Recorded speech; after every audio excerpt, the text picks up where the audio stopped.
Ayan po at kumusta na po kayo? At mamaya po ako ipapaliwanag ko po sa inyo kung bakit ganito po yung suot ko, ano? Kung ganito po ang attire ko. Mamaya po ipapaliwanag ko sa inyo yan. At huwag po kayong bibitaw dito, huwag po yung una lang ang papanoorin nyo dahil mas mahalaga po yung itong una, gitna hanggang katapusan po ng video ito. Kaya yung pong mga hindi pa po nakapag-subscribe, mag-subscribe na po kayo para gumanda kayo kung kayo man po ay nagtataglay ng mukha na parang mukha ni yung itong si Delilah na mukha ni Lisa na parang mukhang aswang. Mag-subscribe na po kayo dito, titiyakin ko po sa inyo, gaganda, gugwapo po kayo. Ayan, sabi ko po mamaya ko po ipapaliwanag kung bakit ganito ang attire ko, no? Kasi ito po ang mas mahalaga na ating i-discuss ngayon, na ito pong si Abante, patay na po. Oh, tama po yung narinig ninyo. Patay na po si Abante. Katunayan, yung isang mata niya ay hindi na nagmulat, pikit na po. At yung isa naman para nakakita ng multo. Oh, so ibig sabihin, patay na. Ayan ha, sandali ha. Para wala po kayong masabi sa akin, nasasabihin nyo sa akin na fake news ako. Ha? Ipapakita ko po sa inyo ng masinsinan na ito po ay mukhang nagulat yata doon sa ating ipinadala sa kanya. Kaya nung pagpikit ng isang mata niya, diretso patay na. Tapos yung isang mata niya nagulat at nagulat siya doon sa ating ipinadala na magpapahirap sa kanya. Pero hindi na po napahirapan, patay na. So, kan po hindi ka, bagamat sinabi kong patay ito, pero hindi ko sigurado kasi yung isang buldat na yung mata. Nakaluwa na yung mata. Itong isa nakapikit na. So, ibig sabihin, ano ba ang meaning na kapag nakapikit na ang mata, hindi ba't patay na? Oh, yun po ang ating interpretasyon dito. So, ayan po, kaya wala pong bibitaw dahil sabi ko nga po, mamaya ko po ipapaliwanag kung bakit ganito ang attire ko. Dahil gusto ko lang pong bigyan ng daan. Ito po yung litrato nga. Ito si Abante. Oh, yan na po. Patay na po yung kabilang mata niya. Ha? Ayan, para wala po kayong makon sa akin. Ayan. Oh, yan po ang katibayan na totoo itong mga sinasabi natin dito. So, nagulat po siya doon sa ating pinadala, nagulat siya doon sa kanyang nakita. Biglang pumikit yung isang mata. Tapos, yun nga, para nakakita ng multo yung kabilang mata. No. Sana ay wala kayong masabi ritong fake news, ha? Dahil pinakita ko naman yung katibayan, ha?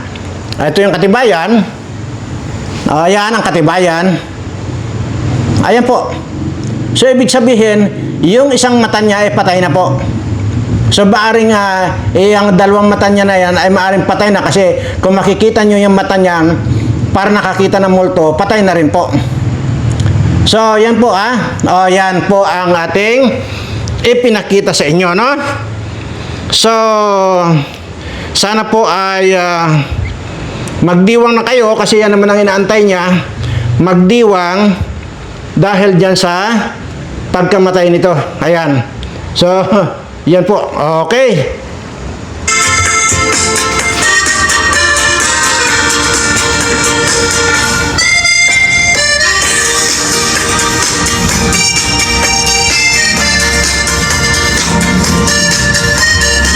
Yan po. So,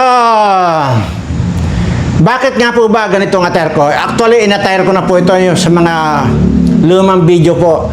Hindi lamang po ngayon lang. Okay? Kasi noon po ay pinapaliwanag ko po sa inyo kung bakit meron po akong ganitong uniforme. Dahil nga noong kinubkob ng Amerika yung Afghanistan, isa po ako doon sa nag-exhibition at ang gamit kong jet fighter ay F-16. So, ibig sabihin po niyan, mayroon po akong talent na hindi lamang po ordinaryong piloto at ang dinadala ko po panggira. Kaya nga po F-16 ang aking dinadalang fighter jet. Ayan. Bakit ko po sinuot ulit to? Kasi po, ang alam ko po ay may record po yung itong China. May record po itong China kung yung mga foreigner, halimbawa, kagaya ko, makonsider nilang foreigner kasi doon nga ako nagserbisyo noong nagpalipad ako, nag-exhibition ako sa Afghanistan noon ng jet fighter na yun nga pong F-16. Ayan. So, ang ibig ko pong sabihin dito, mayroon pong record ang China kung sino-sino po yung mga hindi Amerikano na nag-participate nung pagkubkob ng Afghanistan. Ayan. Ano pong ibig ko sabihin? Kana po, mayroon na pong nagpadala sa akin ng information na ooperan daw po ako ng China dahil mayroon pong nalalapit na gira within 72 hours. Akala nyo ngayon, akala nyo ngayon, okay pa itong kalagayan natin. Hindi nyo alam, mayroon nang namumuo na pwedeng pagmulan ng Third World War. See? Walang kamalay-malay itong mga kababayan ko. Mayroon na palang dilubyong nakaamba. Sa bagay, hindi naman po kung inyo pong nasusubaybayan.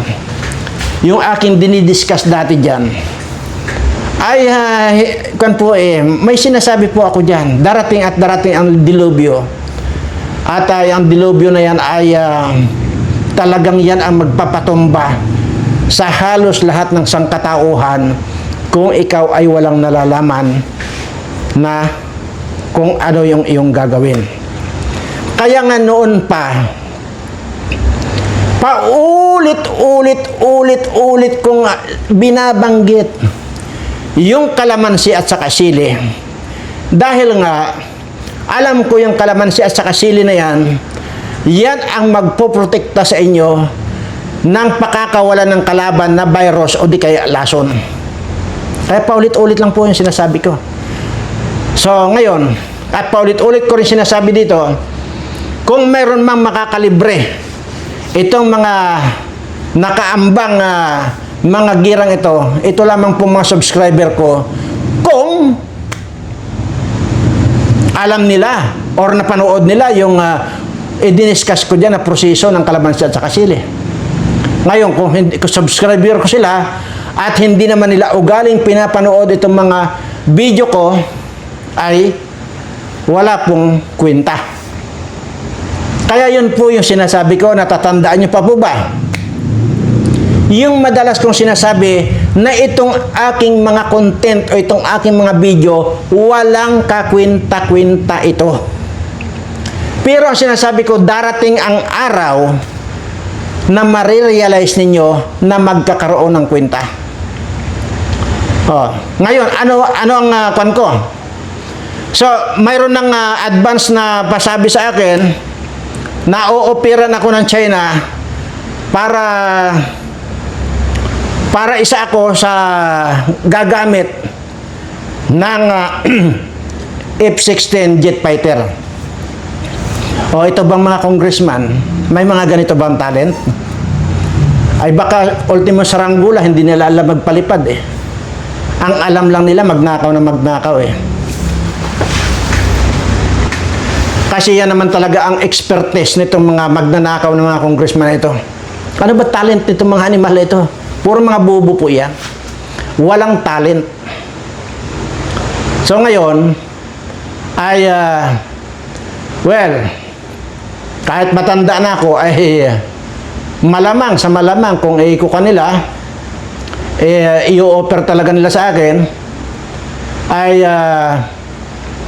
parang i-consider ko na natanggapin dahil pagkahawak ko na yung F-16 jet fighter na yan, meron akong babagsakan ng bomba. Minsanan. O yan. Pero titingnan ko kung yung jet fighter, yung fighter jet na yan ay yung model nga ng F-16 kasi mas kabisado ko yung F-16 na yan na jet fighter or fighter jet. Ayan. So anong basihan ko? Bakit may advance silang paghahanap or pag-iipon ng mga piloto ng itong mga ganitong mga fighter jet or jet fighter? Ano ang rason? Ito na po yung rason. Dahil po yung ginawa ni Trump na pagkidnap dito kay Maduro na ito, presidente ng Venezuela, nagbigay na po ng 72 hours ang China at Russia. Ano pong ibig sabihin? Binigyan po ng ultimatum ng Russia at saka China na i-release yung presidente ng Venezuela na kinidnap ni Trump within 72 hours. After 72 hours, well, doon na po tayo, sinasabi ko po sa inyo, at uulitin ko lang po, ngayon pa lang, ay gumawa na po kayo nung itinuro kong kalamansi at saka sili. Dahil hindi po natin alam, baka ito na po yung simula ng World War III. Ano po ba ang basihan ko? Ito po yung mga professional na talagang nagko-cover ng CIA.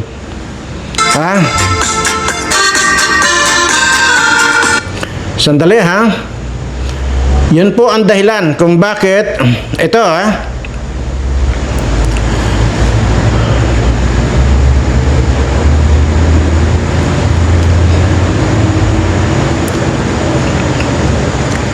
Beijing just drew a red line. O yan po pag ito yung maganap, ayan a 72-hour ultimatum to the US. Ayan a 72 hours ultimatum to the US. Kaya nga humanda na ang bayan, lalo itong adik na bangag na ito. Talagang pan ito. Ito iparinig ko po sa inyo kung ano pong nilalaman nitong sinasabi nito. Professional po ito na analyzer po ito ng mga ganitong mga gira-gira. So, pakinggan niyo po. And they're dead serious about enforcing it. I'm Ray McGovern, 27 years inside the CIA. I've watched superpowers dance around each other for decades, testing limits while avoiding direct confrontation. But what's happening with China's ultimatum over Venezuela represents something I've never seen before. A nuclear power openly challenging American military action with demands that could trigger World War III. This isn't diplomatic protest. So it will trigger World War III itong ginawa nga nitong Amerika na ito. At winarningan na ng China ang Amerika na i-release itong si Maduro. Yan. This is the moment when regional crisis becomes global confrontation between superpowers with incompatible strategic objectives and nuclear arsenals pointed at each other. The power struggle starts now. Yun. And there's no going back. Let me explain how Venezuela became... At wala nang balikan ito. At ang sinasabi pa nito, 23 years siya na naging, ano yung sinasabi niya kanina sa CIA, nagko-cover ng mga ganyan. Pero ngayon lang daw niya ito na-experience itong ganitong pahayag ng mga superpower na mga bansa kagaya ng China at Russia. The flashpoint for the next World War. When Chinese Foreign Minister Wang Yi They delivered Beijing's ultimatum demanding immediate release of President Maduro and withdrawal of American forces from Venezuelan territory. He wasn't engaging in routine diplomatic theater. His Binibigyan ng China ng 72 hours na mag-withdraw yung mga Amerikano doon sa Venezuela dahil inakupahan nga ng Amerika ang Venezuela plus yun nga kinidnap nila yung si Maduro. Ayan na. A 72-hour ultimatum to the USA. language was precise, his deadline was specific, and his threats were backed by military capabilities that could devastate American interests worldwide. The forced capture of a democratically elected leader represents an unacceptable violation of international law that China will not tolerate, Wang declared in an emergency press conference that bypassed normal diplomatic channels. American military forces must withdraw from Venezuelan territory within 72 hours or face consequences that extend far beyond the Western Hemisphere. During my intelligence career, I learned to distinguish between diplomatic posturing and intelligence pala itong nagsasalitang ito. So sa 23 years niya ng pagiging intelligence, ngayon lang daw siya naka-encounter na itong tahasang nagbanta itong mga superpower na mga bansa kagaya ng China at saka Russia. At kasama na po dyan yung North Korea. Matindi po ang North Korea. Pag yan po ay nagpakawala ng radiation, nagpakawala, lason po ang pakakawala ng North Korea. At mga virus po, naka-imbak po mga virus at lason ng North Korea. Kakampi po yan ng Russia. So, maaaring, sabi ko nga po, wala, tigpas lahat. Dapa lahat yung mga tao pag nagkataon. Genuine threats. Wang's ultimatum contains specific language that signals Chinese willingness to escalate beyond economic retaliation toward military confrontation if American forces remain in Venezuela. The 72-hour deadline is deliberately short to prevent American consolidation of military gains while demonstrating Chinese determination to challenge American unilateral military action regardless of escalation risks. Chinese demands include not just Maduro's release, but complete American withdrawal from Venezuelan territory, termination of sanctions against Venezuelan government, and restoration of Venezuelan sovereignty over its own natural resources and international relationships. These demands are non-negotiable because they address core Chinese strategic interests in maintaining alternative power centers that resist American hegemonic dominance while protecting Chinese investment. Matagal pa po ito. Kaya yun, ang mahalaga doon yung nakita nyo yung una, no? So, napanood nyo yung una. Kaya yun po ang rason kung bakit sinuot ko na naman itong aking uniforme bilang pilot. So, baka doon po sa mga hindi nakakaalam, maliban po doon sa mga other courses natin na tinapos, isa rin po yung tinapos ko, magiging pilot. Ayan po. So, ibig sabihin, mayroon po akong talent sa lahat ng larangan. Makita nyo yung mga, lalo na dyan sa video, makikita ninyo yung, makikita nyo dyan yung pagulong-gulong na fighter jet. Yun po yung tinatawag na exhibition na parang pagka nagganyan ka, nagpagulong-gulong na ganyan, tapos bibirada maghuhulog ng bomba. Yan po yan. Yun po yung sinasabi ko na isa po ako sa nag-exhibition noong panahon ng Afghanistan. Yan po yan. Actually, marami po kaming hindi Amerikano. Actually, sa isang gira po yan, nag-iipon agad sila ng may mga malalawak ang experience pagdating sa piloto. Ako, maging doon sa regular na mga aeroplano, ay na po tayo dyan. Kahit na pumikit na tayo dyan. Pero hindi naman pipikit kasi hindi ka naman po pwedeng pumikit kasi nga marami pong control yan eh. Hindi po marami pong control na kailangan mong mga isisiting dyan bago ka lilipad. Pero mas kwan po ito, mas komplikado po itong jet, fighter jet na ito. Mas komplikado po kaysa doon sa ordinaryong mga eroplano. So ayan po, pinapakita ko lang po ito, na ito po yung complete uniform ko noong sa mga ordinary na piloto. Ganito lang po. At kasi pagka nandoon ka naman sa kwan, nandoon ka naman sa fighter jet ay talagang balot na balot ka. Balot na balot ka, hindi ganito talagang kwan ka. Imagine, kita nyo. So, kaya sabi ko nga kahit matanda na ako, at kung talagang i-negotiate nila sa akin yan, i-offer nila sa akin, which is may pauna na, ang China, ay wala akong planong tanggapin. Kung totoosin, kasi unang-una bullshit rin ako dyan sa China. Wala akong plano. Pero kasi sa bullshit ko rin dito sa mga, ayaw ko na mag-mention ko sino kinabubullshitan ko rito ngayon. Gusto ko, pagka nagkabakbaka na talaga, mayroon na akong uunahin. Babagsakan ko ng 1 toneladang kanyan. Ayaw ko mag-mention dito. Dahil gusto ko ako ang makatudas nitong kinamumuhuyan ko na ito yung nagpapahirap din sa mga kababayan ko. Gusto ko ako ang tutudas dito sa hayop na ito.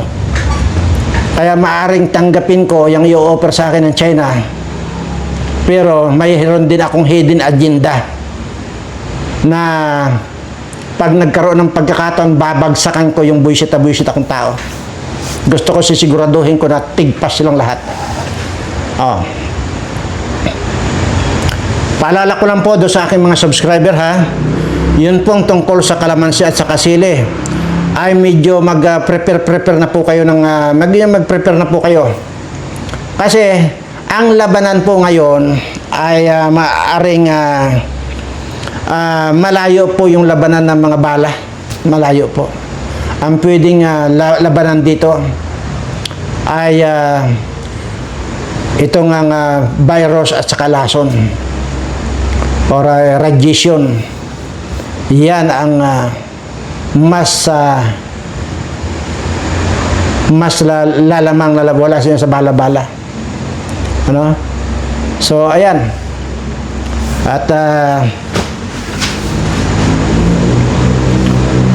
doon naman po sa mga hindi ko pa subscriber, sabi ko nga po sa inyo, yung naasar sa akin, yung nayayabangan sa akin, abay, kwan po, huwag ganun ang mag-isip. Unang-una, siguro pag nagyabang man ako, mayroon akong pwedeng ipagyabang. Huwag kayong mag-alala.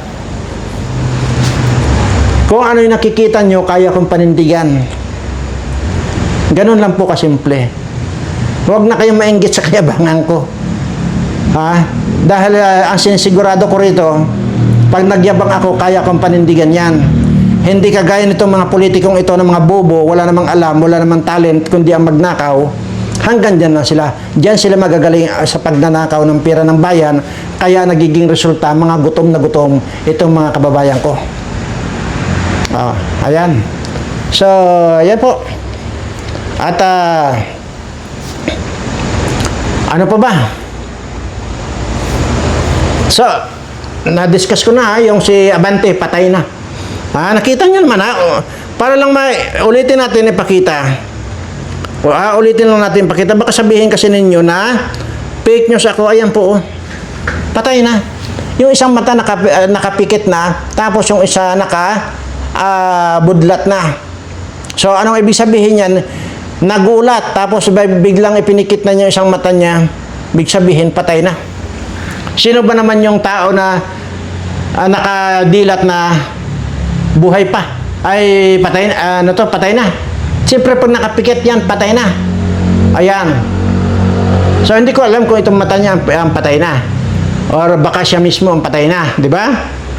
Si Abante mismo. So, hindi natin alam kung yung mata niya ang patay na. Pero, sa nakita ko, talagang dead na ito. Wala na. No? Wala na. Sabi siguro ni Akop, welcome, abante. Huwag ka nang umatras pa, dumiritso ka na rito sa akin at mag-golf na tayo. Ayan. So, yun po. Ngayon, ito lang po may sinasabi ko na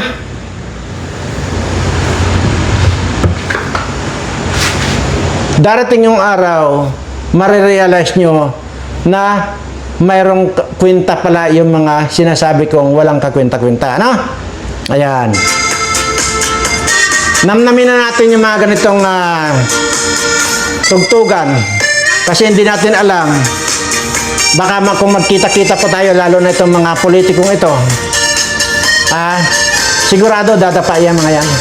Tama lang magkaroon ng World War III. At tutulong pa ako, isa ako na magbagsak ng isang toniladang pandyan. Ayoko naman mention isang toniladang pandesal sa mga animal na ito. Babagsakan ko yan. Sabi ko nga, kung lang yan, darating ang panahon na magbabaliktaran yung mga iniisip ninyo na libre na kayo. Mayroon palang tao na tutudas sa inyo. Hindi mawawala sa akin yan. Sa dami ninyong mga pinapatay at pinapahirapang mga kababayan ko, diputa kayo, manigas kayo, magsama-sama kayo sa impyerno dahil isang tonelada na pandesal ang ibabagsak ko sa inyo. Kaya, sabi ko nga, kahit na matanda na ako, tatanggapin ko yan. Basta magkaroon lang ako ng access, magkaroon lang ako ng fighter jet. Isang bagsakan ko lang yan ng isang toneladang pandesal. Pag hindi nagkagutay-gutay ang mga espiritu ng mga yan. Buisit kayo. Darating tayo yan. Yan. Pinarinig ko naman sa inyo. Maaring posible in 72 hours mag-i-escalate ang Third World War. Nandyan po yan. Intelligence po ito ng CIA na matanda na ito nagbigay ng kanyang pag-analyze niya. Ngayon lang daw siya nakakita ng ganyang pronouncement ng magkabilang panig na parehong superpower. So ano pa? Kaya yung mga subscriber ko, mag-ready na rin po kayo dahil kung ano man ang mangyayari, halimbawa kung tanggapin ko man yung hahawak ako ng isang F-16 fighter jet, mayroon po akong iiwan na mag-a-arrange sa inyo, kung magsusundo sa inyo kung saan kayo dadalhin. Dito kayo sa akin lahat, mag-iipon-ipon tayo rito. Kayo, nung katiwala ko rito, dito kayo. Wala kayong gutom dito. Tandaan ninyo, wala kayong gutom dito. At kung yung mga naging ex-girlfriend ko nga, magsaing ng isang sako na bigas. Imaginin mo isang sakong bigas. Maghapon lang yan. Uupuan ng ex-girlfriend ko, ubos. Mabuti na lang mayroon akong 25 hectares na taniman ng palay. Kaya hindi ako nagreklamo doon. Ganun lang yun. Sa ulam at ulam ang pag-uusapan natin. Dito po sa Birana Underground River. Ikuan mo lang. Iganyan mo lang yung sibot. Sibot ang tawag namin doon, yung tawag doon. Yung may bilog tapos may net, ganyan mo lang. Para ka lang nagsasalok ng kwan. Ulam na yun. Nandito po yan sa akin. Saan kayo nakakita? Ilalim ng bundok, mayroong underground river. Yun po, ito yung siguro, nung araw, kaya hindi ko pinanghinayangan na bilhin ito. Actually, government ko. Sa gobyerno ko po binili ito. Hindi po sa private. Wala pong nagmamayaring private na ganito. Gobyerno po. Ayoko pong i-detalye rito kung paano. At dinibilog ko po ito. So ngayon, mapapakinabangan pala nitong aking mga subscriber. Yan po yan ha. Pinakita ko, ayoko na pong ulitin na iparinig itong in 72 hours maaaring mag-escalate ang Third World War. World War III. So, ang sa atin po rito, mag-ready lang. Pero, depende pa rin po yan kung tatanggapin ko yung offer halimbawa. Kasi meron na pong paunang invitation sa akin. At maaaring ayoko rin pong i-detalye kung saan kami mag-uusap ng masinsinan. At katunayan, bukas nga po ay pupunta na ako dyan sa Manila. At may imimit lang ako na tao na yung